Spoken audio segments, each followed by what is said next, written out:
अब मेरे को पता है कि ई नोट सेल जो आपके पास है दिस इज इक्वल टू 0, क्योंकि जिंक ही राइट में है और जिंक ही लेफ्ट में है। ओके, तो ई नोट सेल 0 हो जाएगा, तो इस तरह क्या रिमेनिंग रहेगा, E cell equal to minus this one, तो ये आ जाएगा आपके पास। Okay, E cell equal to minus 0.0591 over n log C1 over C2। अगर मैं माइनस को हटाना चाहता हूं तो C2 ओवर C1 रिवर्ट हो जाएगा उसका। तो ये मेरे पास जो है वो है इक्वेशन फॉर नर्न्स्टेल। ओके, इसके बाद जो करने वाले हैं हम वो है equilibrium constant from Nernst equation for a equilibrium reaction. Okay, तो उसके लिए मैंने एक जनरल इक्वेशन लिखी है, zinc plus copper, zinc 2 plus over copper Daniell cell के लिए। ओके, उसके लिए सेल रिप्रेजेंटेशन मैंने दी है। ओके, तो अब यहाँ पे मैं नर्न्स्ट इक्वेशन राइट अप कर रहा हूं, E cell equal to E naught cell minus 0.0591 over N logarithm of product कौन से Zn2 प्लस और कॉपर के लिए 1 हो जाएगी कंसंट्रेशन टर्म मेरे पास, तो मैं यहां रखूंगा Zn2 plus over reactants zinc और कॉपर 2 प्लस है मेरे पास। ओके, तो जिंक और कॉपर 2 प्लस मेरे पास है, तो मैं क्या करूंगा, जिंक का तो 1 हो जाएगा और copper 2 plus as it is रहेगा, कंसंट्रेशन टर्म्स में आएगा वो। तो ये मेरे पास हो गया। अब मेरे को पता है इक्विलिब्रियम के ऊपर सेल का पोटेंशियल 0 हो जाता है, करंट जितना लेफ्ट में फ्लो करता है उतना राइट में या तो फ्लो नहीं करता मैं बोल सकता हूं। ओके, तो ये 0 टर्म हो जाएगी, तो 0 equal to E naught cell minus 0.0591 over N logarithm of Zn2 plus over CO2 plus हो जाएगा मेरे पास। ओके, अब मैं क्या करता हूं, इसको इधर ले आता हूं, माइनस माइनस माइनस कैंसिल हो जाएगा, तो minus E naught cell equal to minus 0.0591 over N logarithm of Zn2 plus concentration over Cu2 plus हो जाएगा मेरे पास, माइनस से माइनस कैंसिल हो जाएगा। ओके, जब इक्विलिब्रियम है तो मेरे पास Zn2 प्लस और Cu2 प्लस की जो वैल्यू है दैट इज कांस्टेंट, क्योंकि जितना रिएक्टेंट प्रोडक्ट में कन्वर्ट हो रहा है उतने प्रोडक्ट रिएक्टेंट में कन्वर्ट हो रहा है। It means this can be replaced by Kc। Okay, तो E naught cell equal to 0.0591 over, इसके केस में 2 हो जाएगा मेरे पास, n भी रख सकता हूं 2 भी रख सकता हूं, जो भी होगा, क्योंकि जनरल इक्वेशन डिराइव कर रहा हूं मैं, तो this is equal to Kc। Okay, और ये सब इक्वेशन जो है दिस इज एट 298 केल्विन, ये हमेशा माइंड में रखना है, क्योंकि 0.0591 कैलकुलेशन जो है उसके अंदर मैंने T इक्वल टू 298 केल्विन रख के चल रहा हूं मैं। ओके, तो इस तरह से स्टैंडर्ड ईएमएफ जिस तरह से पता लगता है किसी भी इक्वेशन का, तो उससे मैं क्या कर सकता हूं, मैं Kc की वैल्यू को कैलकुलेट कर सकता हूं। ओके, और Kc का सिग्निफिकेंस तो आपको पता ही है कि Kc क्या बताता है, हमें जैसा इक्विलिब्रियम चैप्टर में पढ़ा है हमने +1 में 7th चैप्टर। ओके, उसके अंदर क्या है कि एक्सटेंट ऑफ रिएक्शन बताता है हमें कितनी रिएक्शन हुई है। ओके, तो वहां से अगर Kc डिटरमिन कर लेते हैं तो हमें कितनी रिएक्शन हुई है उसका पता इजीली लग जाता है। ओके, उसके बाद जो नेक्स्ट टॉपिक है हमारा वो है delta G and E naught cell में रिलेशन क्या है।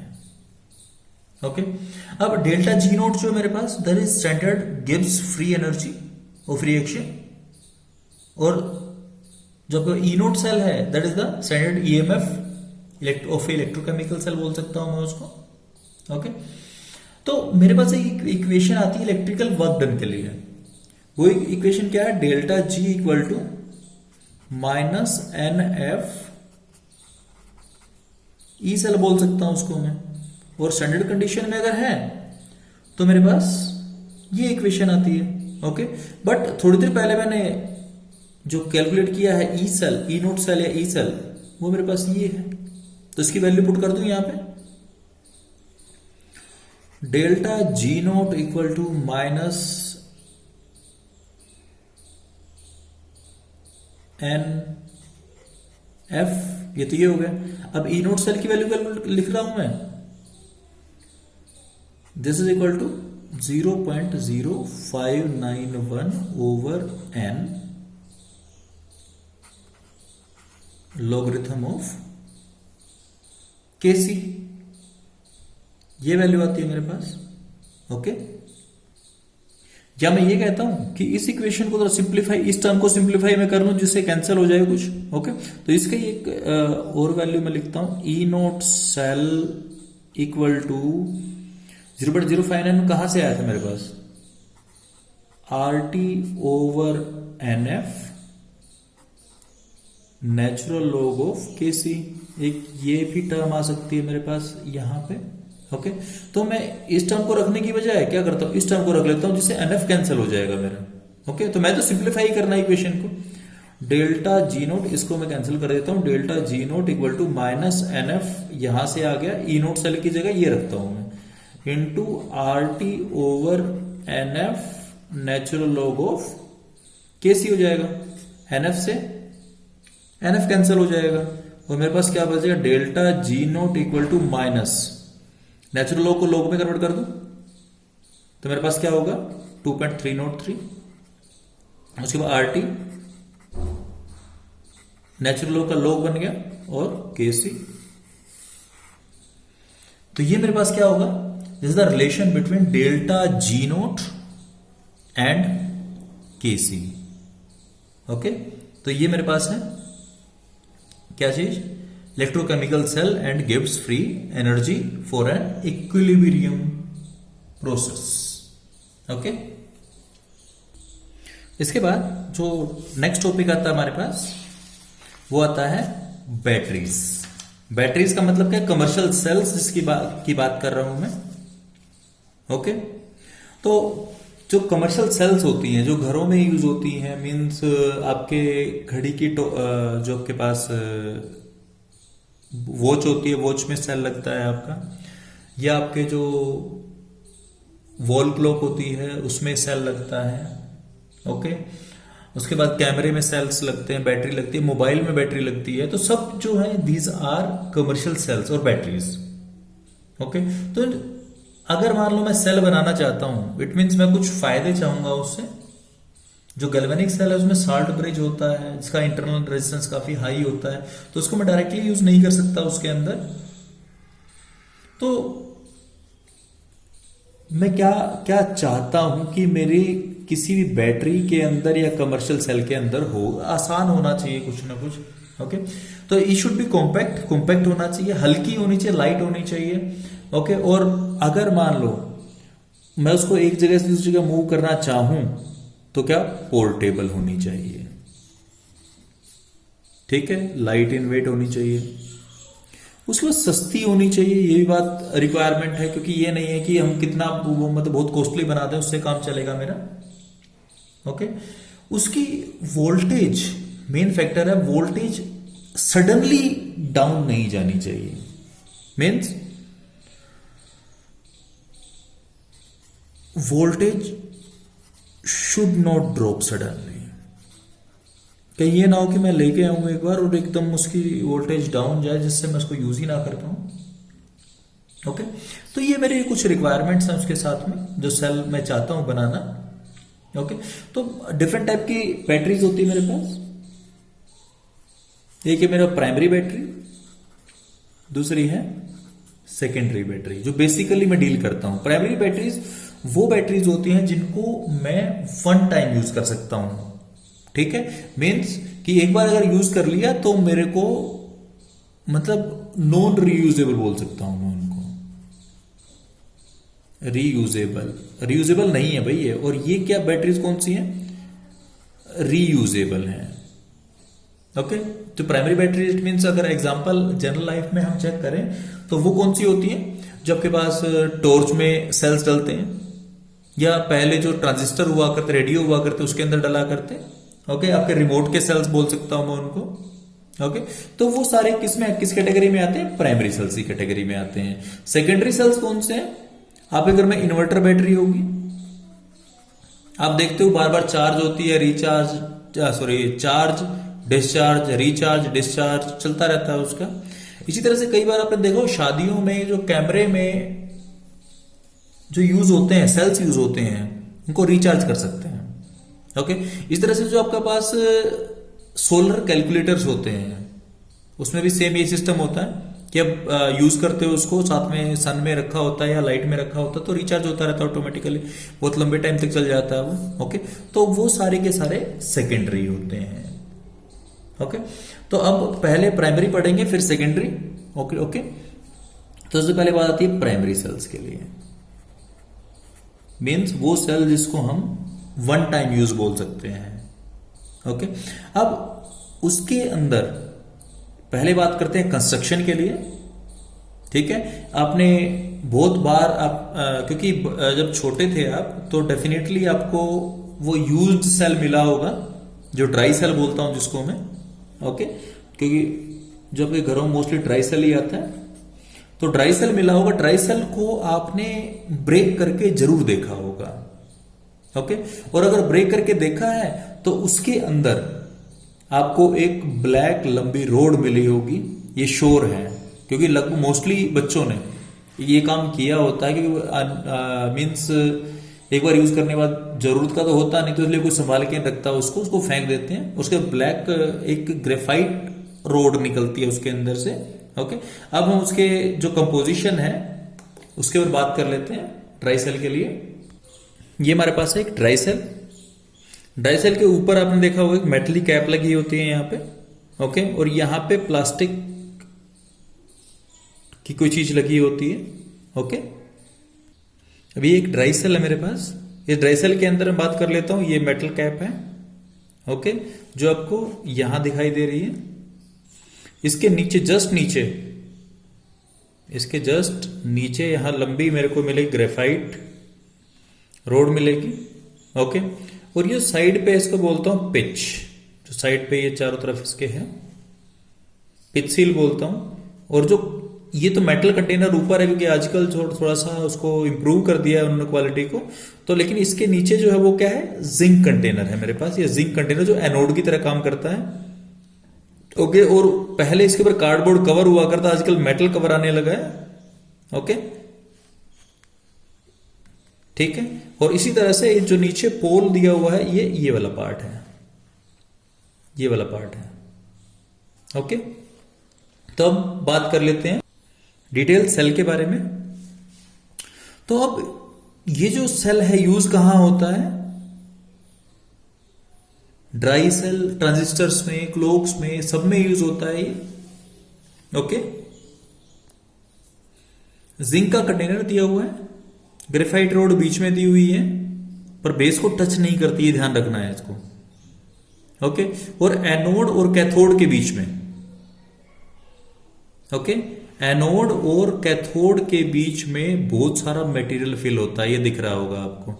बीच में एक पोरस पेपर लाइनिंग होती है जो इन दोनों को, दो सॉल्यूशंस को सेपरेट करती है। This is मैग्नेस oxide plus Coke बोलते हैं, चारकोल बोलते हैं जिसको हम। ओके, और यहां जो फिल होता है this is paste of ammonium chloride and zinc chloride, वो इसके अंदर होता है।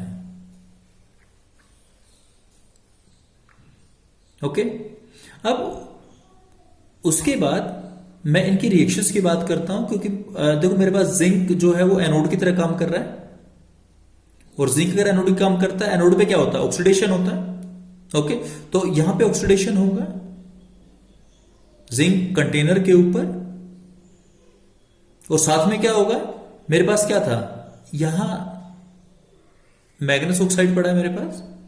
मैग्नेस ऑक्साइड क्या करेगा, जो अमोनियम क्लोराइड है, okay, MnO2 will react with NH4+, okay, और इलेक्ट्रॉन गेन करेगा। ओके, और इलेक्ट्रॉन गेन करके क्या बनाएगा, Mn2O3 जो इसी के अंदर पड़ा रहेगा, प्लस अमोनिया गैस और प्लस वाटर।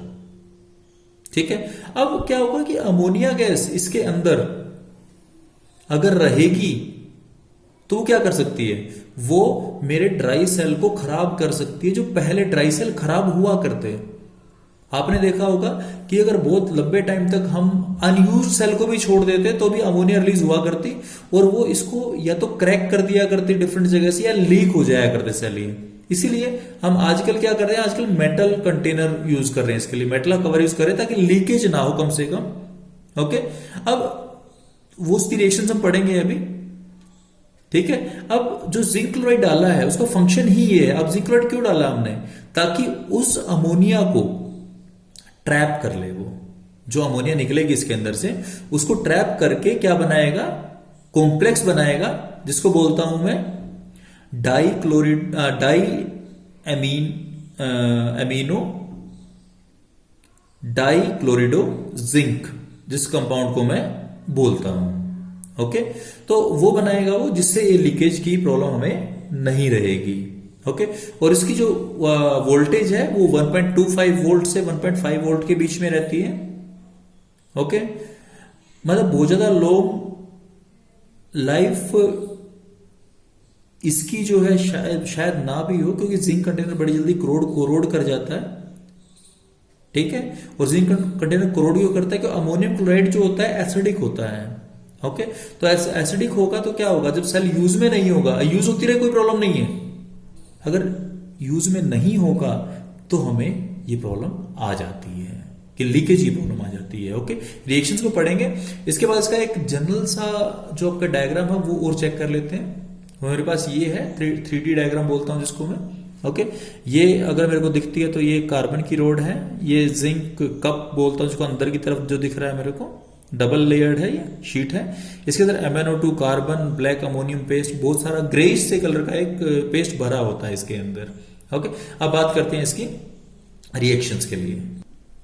जैसे कि बात हुई थी, जिंक के ऊपर ऑक्सीडेशन होता है, zinc will give me Zn2 plus 2 electrons. ये रिएक्शन कहां होती है, जिंक एनोड के ऊपर होती है। कैथोड के ऊपर क्या रिएक्शन होती है, दिस इज 2 MnO2 प्लस जो मैग्नेस ऑक्साइड लिया मैंने, साथ में क्या होगा, अमोनियम क्लोराइड में से अमोनियम आयन निकलेंगे और वो 2 इलेक्ट्रॉन्स यहां वाले गेन करेंगे। साथ में क्या बनेगा मेरे पास, Mn2O3 सॉलिड बन जाएगा, प्लस साथ में 2 अमोनिया के मॉलिक्यूल निकलेंगे और साथ में वाटर निकलेगा। अब ये अमोनिया, ये प्रॉब्लम है मेरे लिए, क्योंकि ये क्या करेगी, ये लीकेज कोज कर सकती है। ओके, तो इसलिए मैं क्या डाल रहा हूं इसके अंदर, जिंक क्लोराइड डाल रहा हूं। जिंक क्लोराइड क्या करेगा, इस अमोनिया को ट्रैप करेगा और किस टाइप का कॉम्प्लेक्स बनाएगा, जिंक कोऑर्डिनेशन कॉम्प्लेक्स बनाएगा। वो कोऑर्डिनेशन कॉम्प्लेक्स में पढ़ेंगे आप इस चैप्टर में, सॉरी इस चैप्टर में तो नहीं, इस क्लास में पढ़ेंगे +2 में। कोऑर्डिनेशन कंपाउंड्स के नाम से एक चैप्टर है कंप्लीट हमारे पास। ओके, तो ये मेरे पास कौन सी सेल है, dry cell, means primary cell का फर्स्ट पार्ट। सेकंड में बात कर रहा हूं, वो मेरे पास है मरकरी सेल। मरकरी सेल कौन से होते हैं, जो बटन सेल भी बोल सकता हूं जिनको मैं,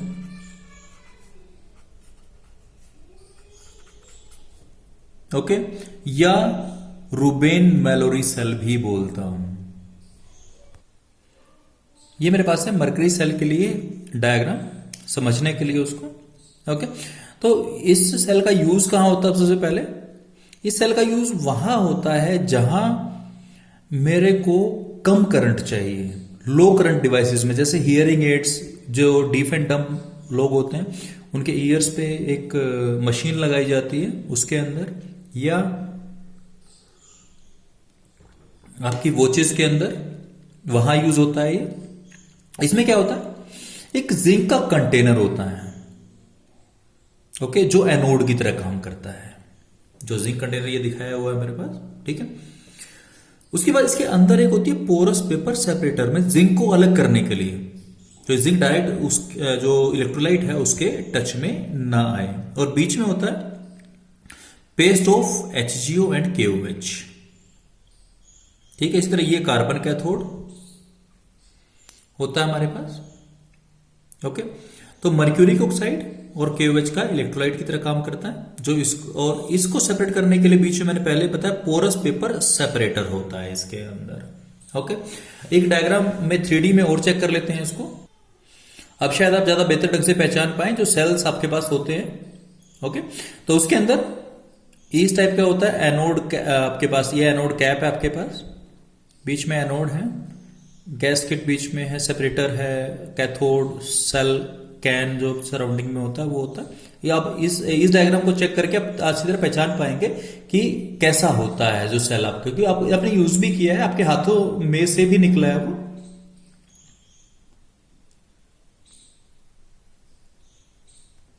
अब डायग्राम के बाद आते हैं हम सेल रिएक्शंस के ऊपर। एनोड मेरे को पता है जिंक पड़ा है, जिंक KOH इलेक्ट्रोलाइट की फॉर्म में पड़ा है, OH negative. This is forming ZnO plus H2O plus 2 electrons. Anode पे ऑक्सीडेशन होनी है तो इलेक्ट्रॉन्स आपके लॉस हो रहे हैं। अब कैथोड पे क्या होगा, इलेक्ट्रॉन गेन होगा। और कैथोड पे क्या पड़ा है मेरे पास, HgO, ठीक है, इसके सॉलिड पड़ा है, उसके साथ में क्या होगा, पानी मिलेगा इसको, और साथ में 2 इलेक्ट्रॉन्स जो यहां से आए हैं मेरे पास। ओके, और यहां से बनेगा Hg प्लस में 2OH minus.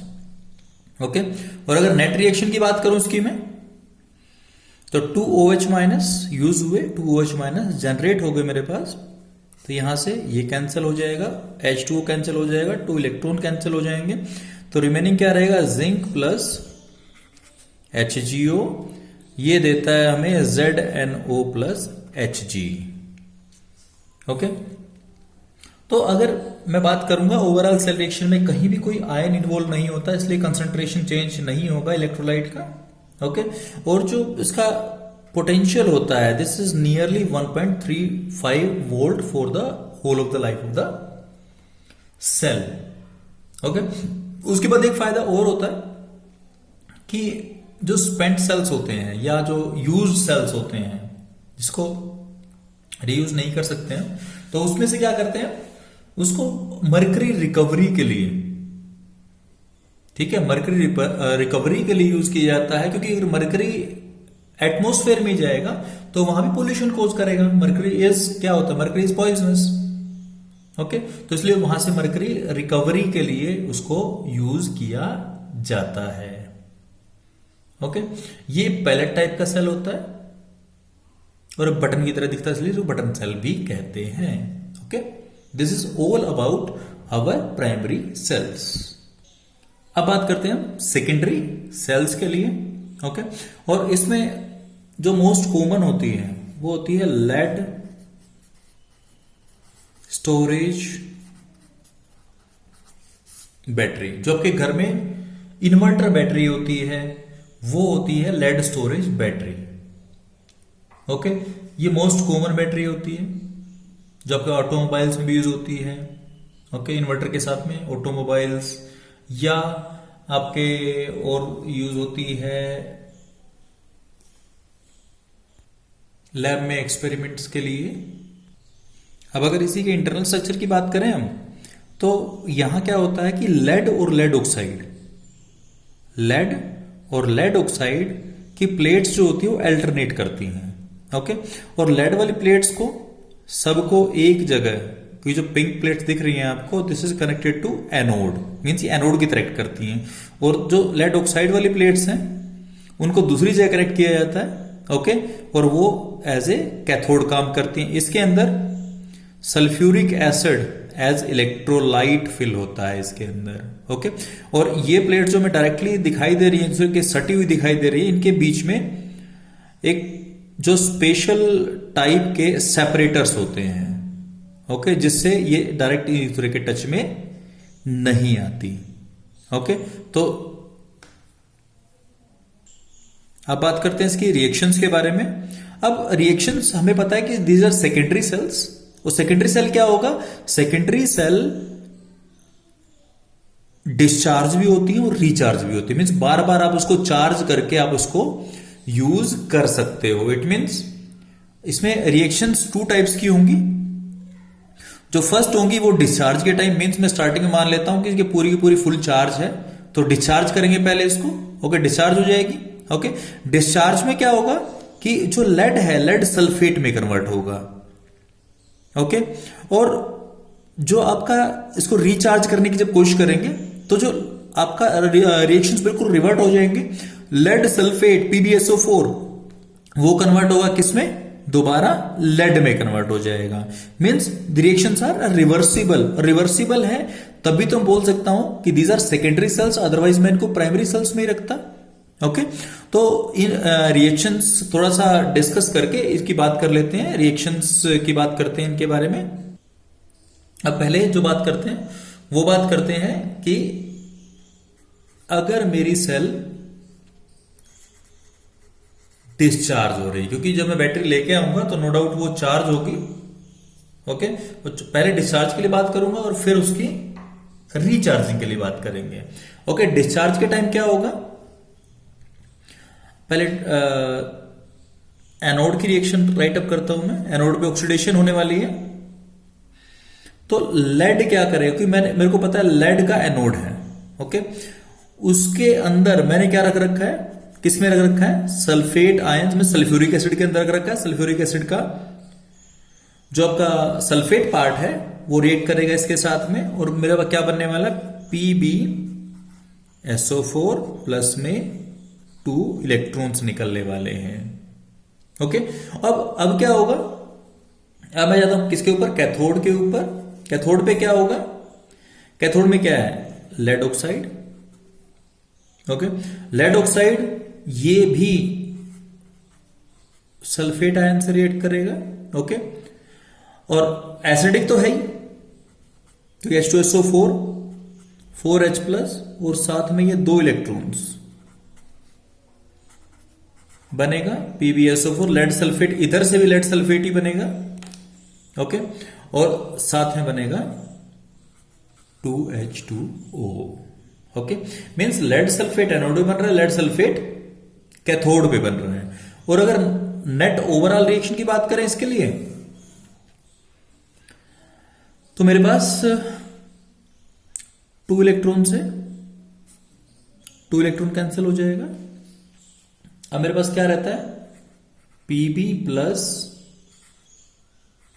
PbO2 plus total 2 sulphate ions हो जाएंगे मेरे पास,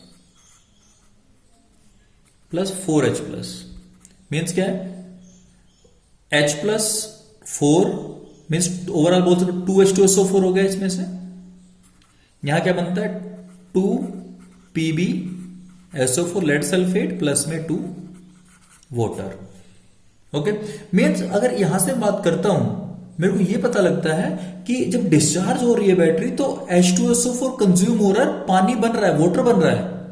इट मीन्स जब डिस्चार्जिंग होगी तो H2SO4 जो सॉल्यूशन के अंदर पड़ा है, जो एज इलेक्ट्रोलाइट मैंने यूज किया बैटरी के अंदर, उसकी कंसंट्रेशन कम होती चली जाएगी, ओके। तो मेरे पास स्टार्टिंग में जो सल्फ्यूरिक एसिड मैंने लिया है वो है 38% बाय मास, ओके। और या फिर डेंसिटी की फॉर्म में अगर बात करूं तो डेंसिटी उसकी होती है 1.30 के आसपास, 1.32 1.33 इतना ही कुछ होता है, ये डेंसिटी होती है मेरे पास, ओके। तो जिस तरह से डिस्चार्ज होगी, डिस्चार्ज का मतलब क्या है, H2SO4 कंसंट्रेशन कम होगी, तो जब ये कंसंट्रेशन 1.20 ग्राम पर सेंटीमीटर क्यूब के आसपास पहुंच जाती है, ओके, इट मींस बैटरी क्या हो जाती है, बैटरी हो जाती है डिस्चार्ज, और उसको चार्जिंग की, रिचार्जिंग की जरूरत, चार्जिंग तो नहीं रिचार्जिंग की जरूरत है, क्योंकि बार बार हम उसको रिचार्ज कर सकते हैं, ओके। उसके बाद मैं बात करता हूं रिचार्जिंग के लिए। रिचार्जिंग में यही रिएक्शन रिवर्ट होने वाली है, ओके। तो अब मैं बात करूंगा रिचार्जिंग के लिए। अब मेरे को क्या करना है, मेरे को इलेक्ट्रिकल एनर्जी सप्लाई करनी है इसके ऊपर, रिचार्ज, ओके। तो एक्सटर्नल सोर्स से मैंने अप्लाई करनी है। अब एनोड पे क्या होगा, एनोड पे जो लेड सल्फेट बना है, जो बना था डिस्चार्जिंग में, वो दोबारा वाटर से कंबाइन करेगा और बनाएगा lead oxide plus SO4 2 minus plus 4H plus और प्लस साथ में 2 electrons.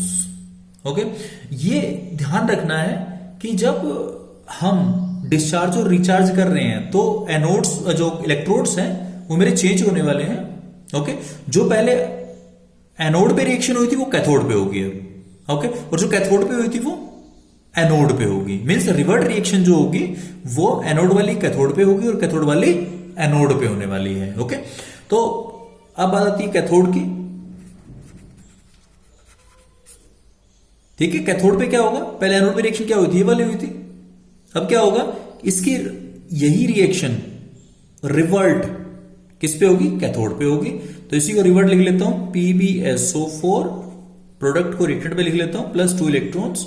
This is giving me Pb plus SO4 2 minus. Okay, अगर ओवरऑल रिएक्शन की बात करूं 2 इलेक्ट्रॉन से 2 इलेक्ट्रॉन कैंसिल हो जाएगा और मेरे पास बनेगा 2 PbSO4 प्लस 2H2O।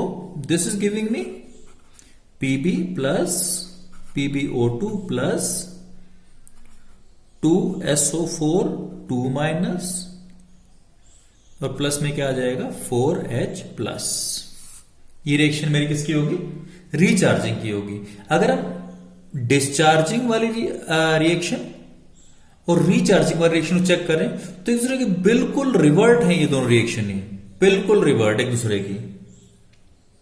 ओके, तो इट मींस क्या है कि डिस्चार्जिंग में लेड सल्फेट बनेगा और रिचार्जिंग के अंदर आपका लेड सल्फेट कंज्यूम हो जाएगा, दोबारा वहीं आ जाएगा। ओके, इसके बाद जो नेक्स्ट सेल की बात कर रहे हैं निकल कैडमियम सेल, इसको हम निकार्ड सेल भी कहते हैं। Ni निकल से और Cad कैडमियम से आता है यहां, तो निकार्ड सेल भी कहते हैं इसको। ओके, ये रिचार्जेबल सेल होती है जो कैलकुलेटर्स वगैरह में काफी यूज होती है, काफी लंबी लाइफ होती है as compare to lead storage, पर एक थोड़ा सा नुकसान भी होता है कि थोड़ी सी एक्सपेंसिव होती है ये। ओके, अब इसमें क्या होता है, इसमें कैडमियम का एनोड होता है और दूसरी साइड क्या होता है, एक मेटल ग्रिड होता है जिसमें जो आपके पास है निकल 4 ऑक्साइड होता है जो कैथोड की तरह काम करता है, और इन दोनों को हम KOH सॉल्यूशन में डिप करते हैं। मींस डायग्राम के बारे में बाद में बात करेंगे। एट एनोड क्या रिएक्शन होती है, एनोड पे तो आपको पता है कि कैडमियम है आपके पास और उसको डिप किसमें किया है, KOH सॉल्यूशन में डिप किया है। तो 2OH माइनस, बड़ी आसान सी रिएक्शन है इसकी, CdOH का whole twice plus 2 electrons. Cathode पे रिएक्शन क्या होती है, निकल ऑक्साइड है, water molecule plus 2 electrons, NiOH का whole twice plus 2OH minus. अगर ओवरऑल रिएक्शन की बात करें तो 2 इलेक्ट्रॉन से 2 इलेक्ट्रॉन कैंसिल हो जाता है, 2OH से 2OH कैंसिल हो जाता है, नेट रिएक्शन क्या Cd plus NiO2 plus 2H2O। This is giving me CdOH का होल ट्वाइस प्लस में NiOH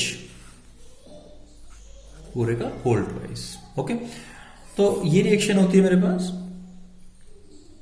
this reaction is for discharging, और जब रिचार्जिंग होगी तो यही रिएक्शन रिवर्ट हो जाएगी मेरे पास। रिचार्जिंग में रिएक्शन क्या होगी, CdOH का होल ट्वाइस प्लस NiOH का whole twice. This is giving me Cd plus NiO2 plus 2H2O। ये हो जाएगी मेरे पास रिचार्जिंग के लिए रिएक्शन। ओके, अगर डायग्राम की बात करूं तो मेरे पास डिफरेंट जो पॉजिटिव नेगेटिव प्लेट्स इस तरह से अल्टरनेट होती हैं।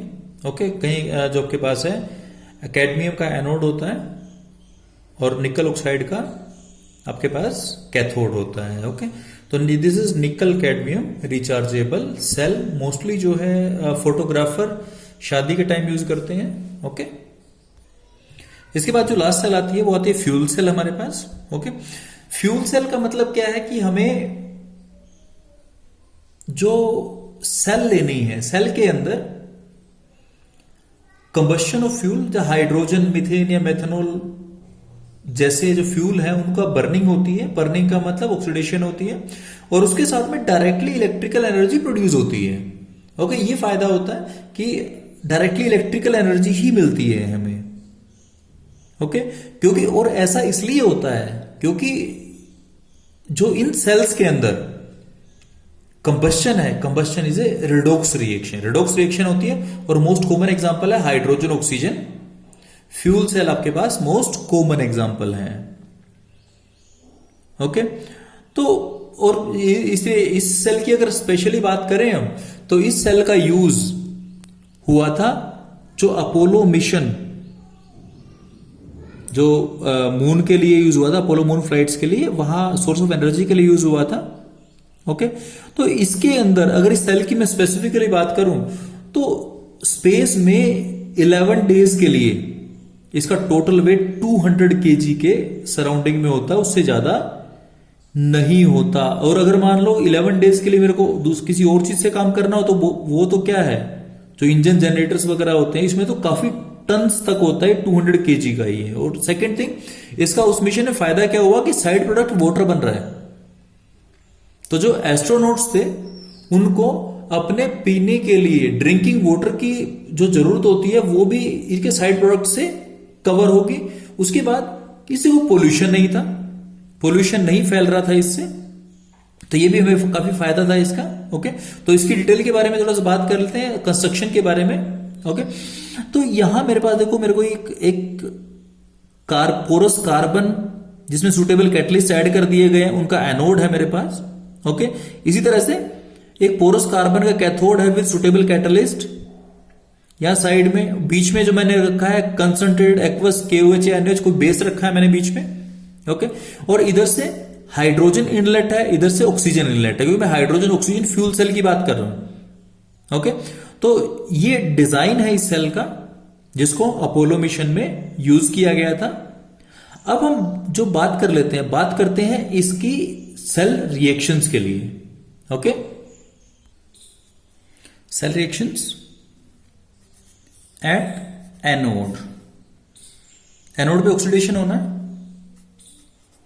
हाइड्रोजन दिया आपने, साथ में आपने क्या रख रखा है, बेस एज इलेक्ट्रोलाइट, जो सेंट्रल कंपार्टमेंट में यूज किया था आपने। तो यहां से बनेगा 4H2O प्लस 4 इलेक्ट्रॉन्स। ओके, ये एनोड की रिएक्शन है। अब मैं बात कर रहा हूं कैथोड के लिए। कैथोड पे क्या आ रहा है, ऑक्सीजन आ रही है प्लस वाटर यूज होगा इसमें, और जो इलेक्ट्रॉन्स एनोड से आए हैं वो यूज करके मैं बना रहा हूं 4OH माइनस। ओके, अगर ओवरऑल रिएक्शन की बात करूं इसकी मैं, तो ओवरऑल रिएक्शन मिलने वाली है मेरे को 4 इलेक्ट्रॉन से 4 इलेक्ट्रॉन कैंसिल हो जाएंगे, 4OH से 4OH कैंसिल हो जाएंगे, ये 2H2 उधर जाके 2H2O बन जाएगा। It means H2 plus O2, this is giving me 2H2। तो नेट रिएक्शन मेरे पास फ्यूल सेल के लिए हो जाएगी, जिसमें जब एनर्जी निकले कंबशन से, जो एनर्जी निकले इलेक्ट्रिकल एनर्जी में कन्वर्ट हो जाएगी। ओके, और ये 2 वाटर मॉलिक्यूल्स मेरे पास साइड प्रोडक्ट बनने वाले हैं, जिसको मैं एस्ट्रोनॉट्स के पीने के लिए यूज करना शुरू कर दूंगा। सेकेंड थिंग, ओवरऑल रिएक्शन में कोई भी आयन इन्वॉल्व नहीं हो रहे, it means concentration of KOH के ऊपर भी कोई ज्यादा फर्क नहीं पड़ने वाला है। ओके, अब बात करते हैं इसकी, इस सेल के फायदे क्या क्या हैं, एडवांटेज क्या क्या हैं। ओके, अब क्योंकि हम फ्यूल लगातार सप्लाई कर रहे हैं इसके अंदर, तो इसलिए जो सेल है, सेल के डेड होने की या एनर्जी ना सप्लाई करने के चांसेस लगभग खत्म हो जाते हैं। ओके, और लगभग ये 0.9 वोल्ट तक हमें कंटिन्यूस सप्लाई करती है 70 to 140 डिग्री सेल्सियस टेम्परेचर के ऊपर। ओके, हम लगभग जो एफिशिएंसी की अगर बात करें इसकी, तो एफिशिएंसी लगभग हम थ्योरेटिकल तो 100% ही बोल सकते हैं इसके लिए। ओके, बट नियरली अगर प्रैक्टिकली देखें तो 60 to 70% हमें एफिशिएंसी देती है। ओके, क्योंकि नॉर्मल अगर टरबाइन की या हीट इंजन की बात करें तो 30-40% से ऊपर उसकी एफिशिएंसी नहीं आती।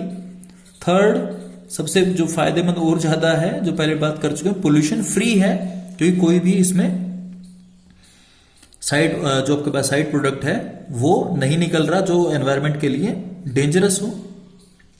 ओके, इसकी अगर एफिशिएंसी की बात करें तो एफिशिएंसी के लिए एक फॉर्मूला आता है हमारे पास, एफिशिएंसी ऑफ फ्यूल सेल, ईटा से रिप्रेजेंट करते हैं उसको, delta G over delta H into 100। Okay, और इससे जो एफिशिएंसी अगर कैलकुलेट करें तो नियरली 83% के आसपास आती है। ओके, तो इतना अच्छा सिस्टम बना हुआ है इसका, बट इसमें थोड़ी प्रॉब्लम तो होनी, दिक्कतें तो होती हैं। डिफिकल्टीज क्या क्या आती हैं, ठीक है। अब अगर डिफिकल्टी की बात करें हम, तो यहां मेरे पास क्या क्या है कि मेरे पास डिफिकल्टीज की बात कर रहा हूं मैं। फर्स्ट मेरे पास फ्यूल जो है, फ्यूल कैसा है, गैसीय स्टेट में है। ओके, जो इलेक्ट्रोलाइट है KOH जो लिया मैंने, वो कैसा है, वो लिक्विड है, और जो कैटालिस्ट है वो सॉलिड है, जो इलेक्ट्रोड्स के अंदर मैंने मिक्स किया है। ओके, तो तीन फेसेस को एडजस्ट करना थोड़ा सा मुश्किल हो जाता है। ओके, उसके बाद कैटालिस्ट कॉस्टली होते हैं, जो कैटलिस्ट यूज होते हैं इसमें, ठीक है। उसके बाद क्योंकि मेरे पास जितने भी फ्यूल्स हैं वो गैशियस हैं, तो उनकी हैंडलिंग की थोड़ी सी मेरे को प्रॉब्लम रहती है। ओके, तो ये सारी प्रॉब्लम्स हैं। ओके, तो ये मेरे पास है सेल्स या बैटरीज को बोल रहा हूं मैं, ये टॉपिक यहां कंप्लीट हो जाता है। ओके, इसके बाद जो टॉपिक है मेरे पास वो है कोरोजन। अब बात ये कोरोजन होता क्या है। ओके, तो कोरोजन में आपके पास डेफिनेशन की अगर बात करता हूं तो process of slowly eating away of the metal due to attack of atmospheric gases on the surface of metal, जिससे क्या बनता है, ऑक्साइड बन जाता है, सल्फाइड बन जाता है, सल्फेट बन जाता है, कार्बोनेट बन जाता है, कुछ भी बन जाए। ओके, और अगर मैं थोड़ा सा बेसिक चीजों के ऊपर जाऊं इसमें, तो जो मेटल है, मेटल अपनी मोस्ट स्टेबल स्टेट की तरफ जाने की कोशिश करता है। ओके, अब अगर आयरन का एग्जांपल, रस्टिंग ऑफ आयरन की बात कर लेता हूं मैं। ओके, तो आयरन में किस फॉर्म में निकालता हूं, किस फॉर्म से निकालता हूं, मींस उसका और क्या होता है, Fe2O3। इससे मैंने क्या किया, मैंने अपने यूज के लिए आयरन निकाल लिया। ओके, और वो आयरन क्या करता है, धीरे धीरे धीरे धीरे अपने आप को किस में कन्वर्ट करने की कोशिश करता है, रस्ट में कन्वर्ट करने की कोशिश करता है।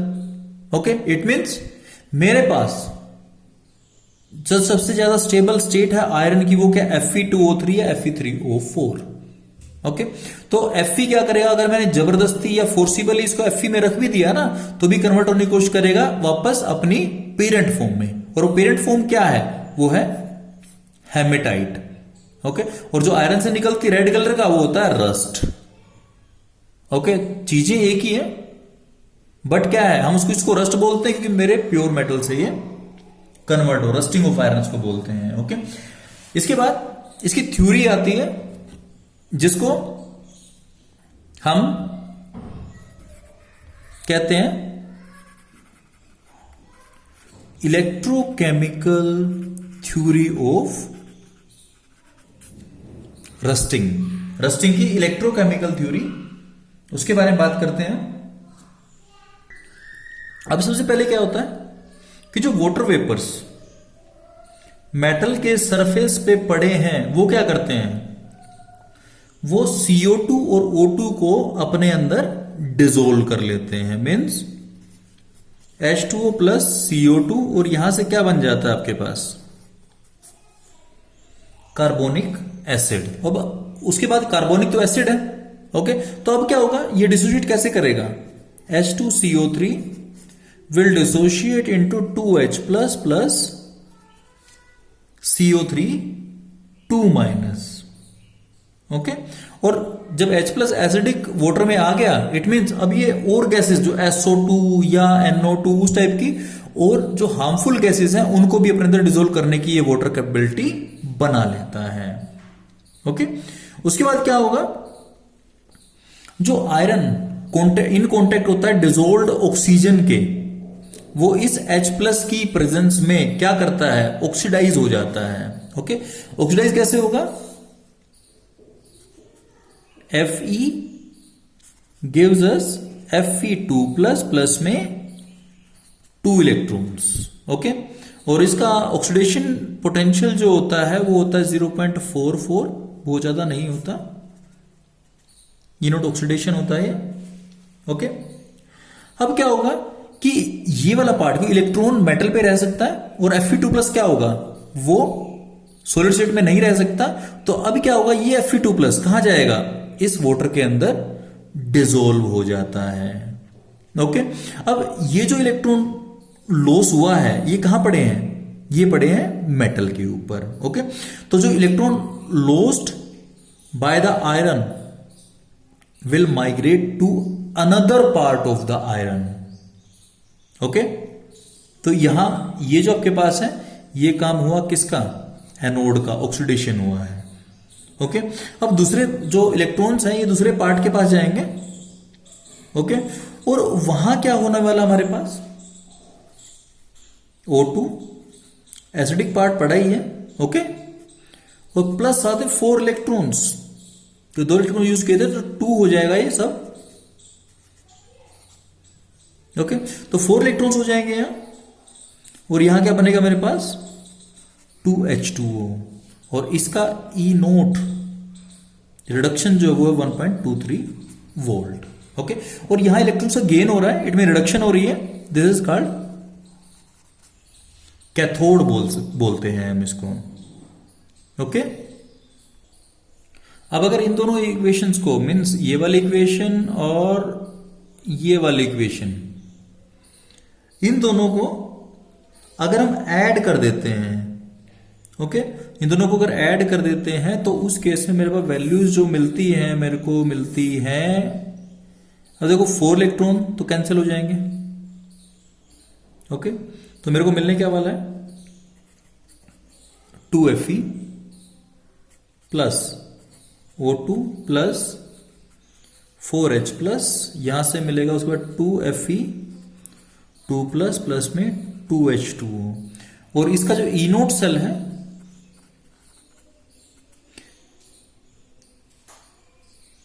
E note cell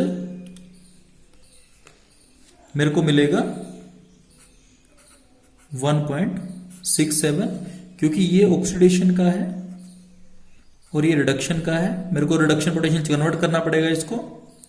E naught reduction equal to -0.44, okay. तो E नोट कैथोड ये हो गया, E नोट कैथोड कितना 1.23 माइनस -0.44, और इसका आंसर जो आएगा वो यहां से ये आ जाएगा 1.67, ओके। इट मीन रिएक्शन चलने वाली है, okay.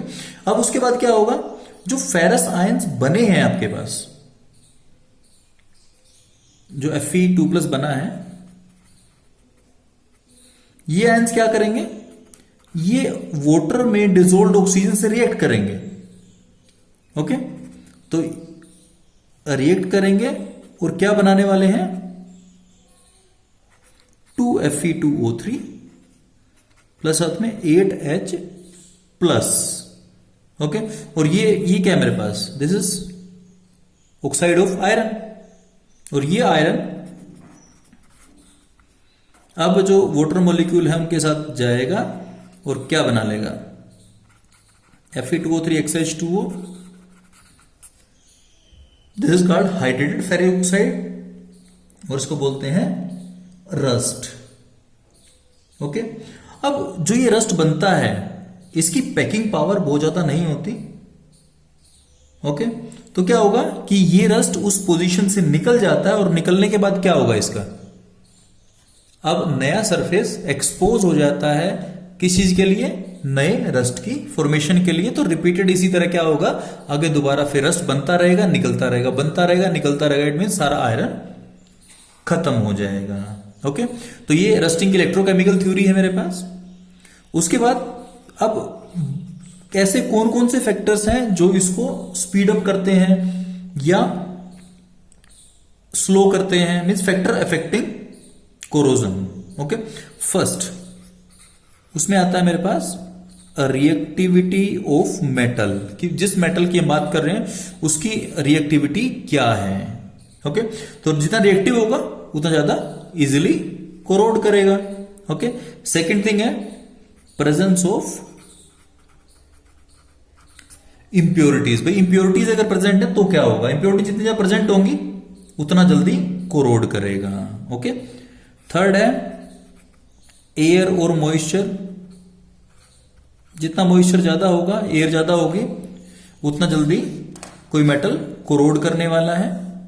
Okay, fourth strains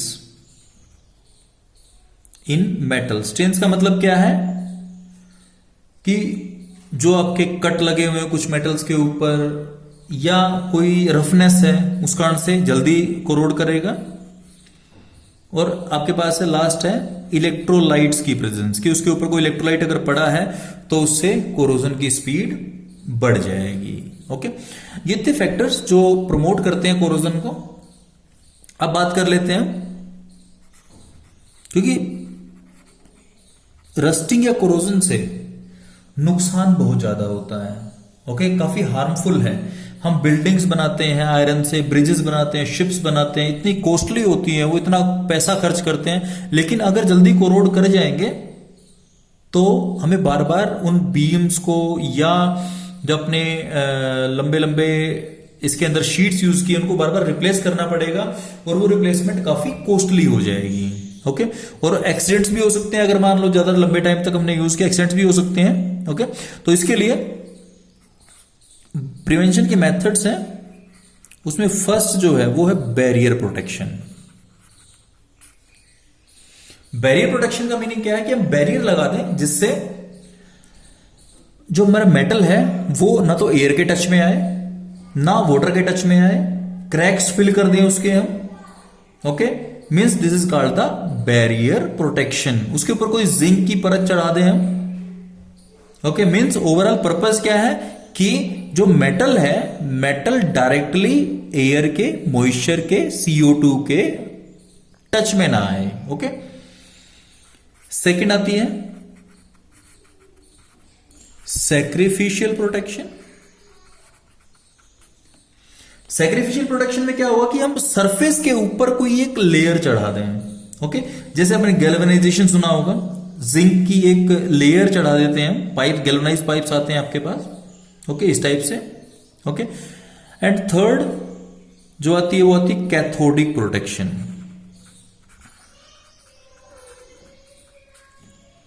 basically किनके लिए होती है, जो पाइप्स, मेटल पाइप्स वगैरह यूज करते हैं। ओके, तो मेटल पाइप के साथ में प्रॉब्लम क्या होती है, प्रॉब्लम ये होती है कि एक बार हमने उसको अगर मान लो जमीन के अंदर लगा दिया है, मीन्स लैंड के नीचे लगा दिया है उनको, तो बार बार हम उसको डिग करके और रिप्लेस नहीं कर सकते। ओके, सेकंड थिंग, जो इसके सराउंडिंग में सोइल होती है वो बहुत मॉइस्ट होती है, उसके अंदर बहुत सारे इलेक्ट्रोलाइट्स होते हैं। ओके, तो इसलिए इसको रिप्लेस करना काफी मुश्किल हो जाता है। ओके, अब बात ये होती है कि मेरा कोरोजन होता क्यों है, होता इसलिए है क्योंकि मेरा मेटल ऑक्सीडाइज होता है। ओके, और ऑक्सीडेशन का मैंने अभी तक पढ़ा है, जिसकी ऑक्सीडेशन की टेंडेंसी ज्यादा होगी वही ऑक्सीडाइज होगा। तो मैंने क्या किया, मैंने क्या में एक जिंक जो आयरन से ज्यादा, सॉरी मैग्नीशियम को यूज किया जो आयरन से ज्यादा रिएक्टिव है, आयरन पाइप से ज्यादा रिएक्टिव है। इट मींस ये जो है एनोड का काम करेगा और ये काम क्या करेगा, कैथोड की तरह काम करेगा। अब एनोड ऑक्सीडेशन तो एनोड में ही होगी, अगर ये एनोड ऑक्सीडेशन यही होती रही इट मींस Fe2+ में आएगा ही नहीं, और Fe2+ में अगर नहीं आएगा इट मींस ये मेटल की पाइप आपकी खराब नहीं होने वाली है, इट मींस इसमें रस्टिंग नहीं होगी। ओके, और हमने क्या किया है, हमने कहीं भी एक डिग बनाया है, गड्ढा बनाया है और उसमें एक ब्लॉक रख दिया है जिससे वायर से टच कर दिया हमने इस पाइप से। ओके, अब क्या होगा, धीरे धीरे मैग्नीशियम जो आपके पास ब्लॉक है वो क्रोड होता जाएगा और कुछ टाइम पे और चेक करते रहोगे तो क्या, जब मैग्नीशियम खत्म हो जाए टोटल, उसके बाद क्या करोगे, आप इस मैग्नीशियम ब्लॉक को निकालोगे। ओके, इसकी ऐश को निकालोगे और दोबारा क्या करोगे, यहां फिर से आप एक नया मैग्नीशियम ब्लॉक रख दोगे। ओके, तो उससे क्या होगा कि आपकी लेबर बच जाएगी इसको रिप्लेस करने की, आपका आयरन सेफ रहेगा, आयरन ऑक्सीडाइज होगा ही नहीं, तो उससे आपका कोई भी वेस्टेज नहीं होगी। वेस्टेज मैग्नीशियम की होगी पर लेबर सारी आपकी बच जाएगी। ओके, ये नुकसान नहीं होने वाला है। और घरों में हम रिप्लेस कर लेते हैं, कोई ज्यादा दिक्कत नहीं होती। लेकिन जो जैसे आप ईरान से एक पाइपलाइन आई हुई है पाकिस्तान के थ्रू, तो जो डिफरेंट अलग अलग कंट्रीज हैं उनमें रिप्लेसमेंट की वैसे दिक्कत रहती है, क्योंकि वो पॉलिटिकल रिलेशंस होते हैं। पॉलिटिकल रिलेशंस का क्या फर्क पड़ता है वो आपको सबको पता ही है इस बारे में। ओके, उसके बाद है last, using anti rust solutions. भाई आप एंटी रस्ट सॉल्यूशन यूज कर लो, जैसे एल्कलाइन फोस्फेट्स होते हैं, एल्कलाइन क्रोमेट्स होते हैं, उनको यूज कर लो आप। ठीक है, तो वो क्या करते हैं, वो जो हाइड्रोजन आयन H+ आयन होते हैं उनको एब्जॉर्ब कर लेते हैं। अगर वो एब्जॉर्ब हो जाएंगे तो क्या होगा, आपका कोरोजन होगा ही नहीं। इसी तरह से फोस्फेट क्या करता है, फोस्फेट एक डिपॉजिट बना लेता है। ठीक है, अगर आयरन पे होगा तो आयरन फोस्फेट की फॉर्म में चला जाता है वो। ओके, तो डिपॉजिट बना लेता है। डिपॉजिट से क्या होगा, वो डायरेक्ट मेटल कॉन्टेक्ट में नहीं आता। ओके, फ्रेश मेटल नहीं आता, फ्रेश मेटल नहीं आता इट मींस क्या, आपका काम चल जाता है। ओके, और इन सॉल्यूशंस को हम कहां यूज करते हैं, वो यूज करते हैं कार के रेडिएटर्स में बेसिकली। ओके, तो ये बात हुई आपका इलेक्ट्रोकेमिस्ट्री चैप्टर के बारे में। इससे एक बात क्लियर हुई थोड़ा सा हमें कि जो हाइड्रोजन है, हाइड्रोजन गैस हमारे नेचर में ट्रेमेंडस अमाउंट में पड़ी है। ओके, और दूसरी बात, हाइड्रोजन से पर ग्राम आपके पास एनर्जी बहुत निकलती है। ठीक है, बहुत लंबे टाइम तक हम इसको यूज कर सकते हैं क्योंकि रिन्यूएबल है, नॉन पोल्यूटिंग है। ओके, तो हाइड्रोजन का यूज किसके लिए, एनर्जी को प्रोड्यूस करने के लिए, उसको बोलते हैं हम hydrogen economy. Okay, so this is the completion of our this chapter electrochemistry. Okay, तो I think you have understood this chapter in a very well way. So मैं आपको ऑल द बेस्ट कहूंगा कि ये चैप्टर के बाद complete हो चुका है। इसके बाद हम जो नेक्स्ट चैप्टर करेंगे, ओके, उससे पहले इसकी अगर कोई प्रॉब्लम है तो आप मेरे को पर्सनल जो व्हाट्सएप नंबर है, ओके, उसके ऊपर आप मेरे को व्हाट्सएप कर सकते हो प्रॉब्लम के बारे में। ओके, मैं डेफिनेटली उसके लिए एक वीडियो रखूंगा। ओके, और अगर मान लो जिन लोगों के पास मेरा व्हाट्सएप नंबर नहीं है तो उनको बताना चाहूंगा कि मेरा व्हाट्सएप नंबर है 94164 75039 ओके, तो इस नंबर पे आप अपनी प्रॉब्लम्स को सेंड कर सकते हैं। मैं पूरी कोशिश करूंगा कि जितनी मैक्सिमम प्रॉब्लम्स को हम सोल्व कर पाए। Okay, thank you. और इससे पहले हम थोड़ा सा स्नैपशॉट ले लेते हैं उन पेजेस का जो हमने आज किए हैं। इसके साथ ही मैं कोशिश करूंगा कि इनका पीडीएफ भी मैं आपको सेंड कर पाऊं।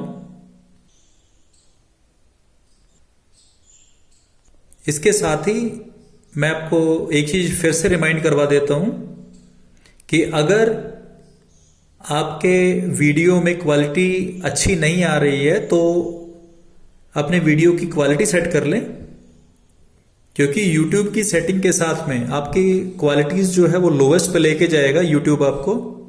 और ऐसा इसलिए होता है क्योंकि नेट कनेक्शन की प्रॉब्लम होती है कई बार, या डिफॉल्ट सेटिंग आपके फोन में जो है। ओके, तो इसलिए जो है फोन की क्वालिटी को मैक्सिमम पे कर ले 360 पिक्सल या उससे ज्यादा, ताकि आप इन वीडियोस को क्लियरली देख पाए। Okay, so have a nice day and thank you.